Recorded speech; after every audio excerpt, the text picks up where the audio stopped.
Good afternoon. This is going to be a video made in refutation of a video put up by Moderate Calvinist claiming that the King James Bible is incorrect in Psalm 12:7 when it translates that verse as them as opposed to us.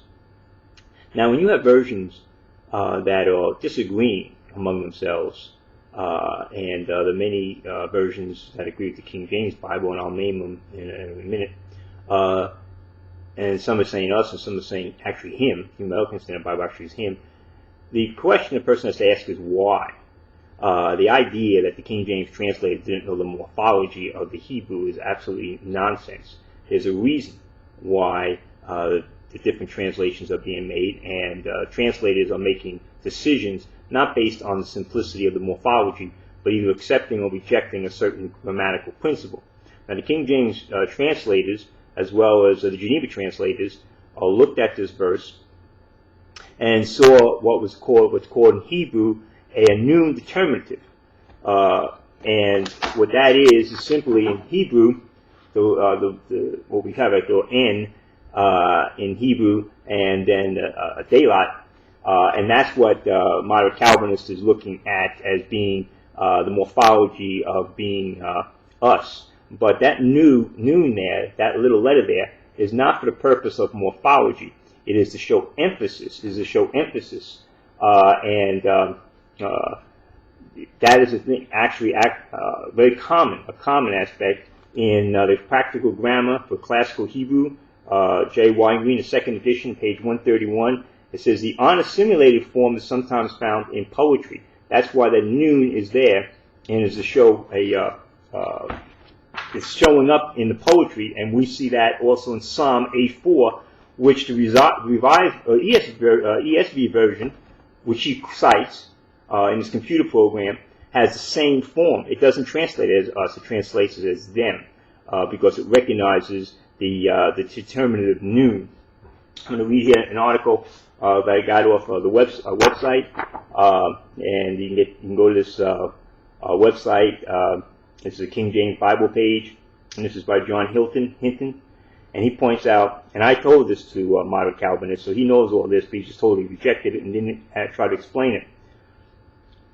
This mistake does have an explanation, since the form in question, which is found testanu, thou shalt preserve them, does resemble the imperfect, or future for those who follow the system of genesis, with a first person plural pronoun attached.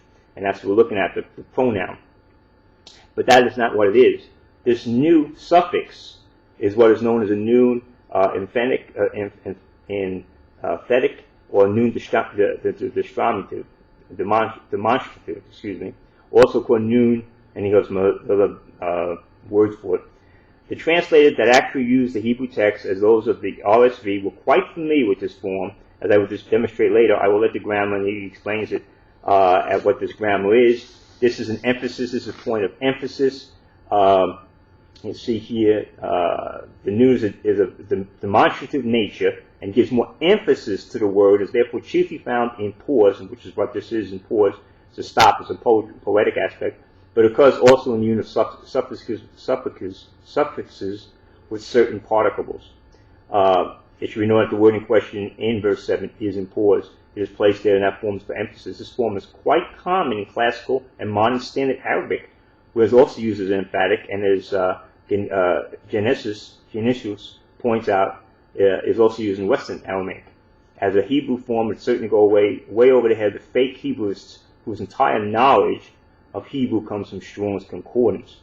And so many translations understood this, and that's why you have various translations translating as them and not as us. The ASV translated as them. The Bible in Basic English translated the verses them. Darby's, Webster's, Geneva Study Bible, the World English Bible, the New King James Bible, the New Language Translation, and the King James 21 all translated this verse, Psalm 12:7, as them and not as us. And so this is the issue why that was translated. The King James Bible, King James translators perfectly knew what the form was. Now, if the fact is that this grammatical principle exists, and that is why they didn't follow the morphology as is seen there. They followed the morphology based on a grammatical principle, and the noon was not seen as part of that morphology, as part of the pronoun.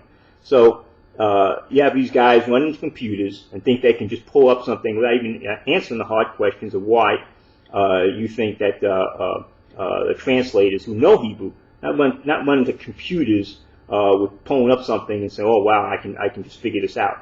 No, you have to look at the grammar. You have to understand the context. You have to understand the idiom. You have to understand the reading. You have to read the language, not just pull up a computer program. And that's what these guys want to do, like moderate Calvinists. They want to pretend to be scholars, and they don't want to actually deal with questions and answer any questions and be honest enough to address these questions. The fact is, when you have various translations differing, you have to explain why they differ and assume, give some basis that these guys actually knew the language. New King James Bible translators, you don't think they knew Hebrew? You don't think they recognized the morphology? So if Moderate Calvinist is honest, he'll put up Psalm 8:4 and show us what his computer program tells him the endings are in Psalm 8:4, because the same grammatical principle, the same grammar, is found in that verse, and they translated it not as us, but as him. Now, why was it him translated? Why was it translated as him as a collective? The King James actually had the footnote in that, and they actually said that it was a collective. They see it as a collective, so the him was going back to the previous them, and they made a note on that, and that's why they had notes in the King James, so people understand. They understood what's going on here. Get the Psalms here. Find Psalms 12, Job. Okay, Psalm 10, 11, 12, right. In 12, the note here, the King James Bible, him, Hebrew, him, every one of them. And that's why they made it a collective them, every one of them, and have them instead of just him. But the him is there because the noon is not part of the morphology. So this is a typical simplistic so-called scholarship that these guys want to come up with and attack the King James Bible. So Moderate Calvinists, put up Psalm 8:4 and let us see, show with your little fancy computer what your morphology shows up in Psalm 8:4. If it shows up as us, it will show up as us in the pronoun, but if it's not translated as a pronoun in your ESV, it's translated as him. This is the problem with these guys who want to come in and think they are smarter than the King James translators, who actually could think in the language, write in the language, and wrote commentaries in Latin. Read the Bible at the age of 5, Hebrew Bible at the age of 5, but these guys, guys like Moderate Calvinists, who all think they can go to the original languages, and who they can't even read the original languages, can't even read them. But they're gonna tell you that these translations are all wrong. They're gonna tell you that they know, because they can run to a computer program and they've got it figured out. They've got it all figured out. Like the translators didn't know their syntax. The translators don't know their grammar. The translators didn't know their morphology. But Moderate Calvinist has got it all figured out. He's got the computer program, and he's going to show you that it was really a first-person plural, and it was us. And so that's why the King James translators just got the morphology wrong. So they just translated it incorrectly, just out of the blue. This is dishonest.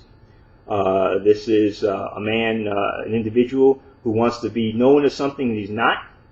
And so he's trying to prove something that he didn't have the honesty to deal with the issues. You didn't deal with the issues, Mr. Moderate Calvinist.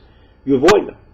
I told you about all these things. You didn't deal with one of them. You just put up a morphology hoping no one would you get away with it, and you haven't. So I hope this makes you recognize that you want to be a scholar, you got to work at it, not just buy a computer program. Amen. Thank you.